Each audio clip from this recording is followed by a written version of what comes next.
How to make collage on Instagram stories. Making collage on Instagram stories is a fairly simple task.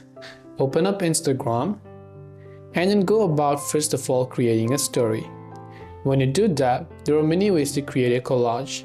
So right here you can see the option that says layout, which is this collage like icon right here. When you tap on that icon, you can choose 4 different photos for a collage, but you can change the format as well. So you can set different formats. You can choose between 2 photos, you can choose between 3 photos, or 3 photos vertically, horizontally, however else it is you prefer. And once you've done that, now you can simply choose a photo you want to add to the collage. So here's the first photo that you want to add maybe. Then go ahead and then choose a second photo. Then go ahead and then choose a third photo. Then go ahead and then choose the 4th photo right here.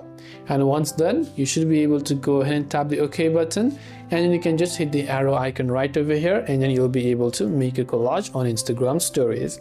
This way you'll be able to make collage on Instagram stories. I hope this video helped you out. If you have got any further questions, feel free to leave them down below. Thanks for watching till the very end of this tutorial, and see you soon in the next video.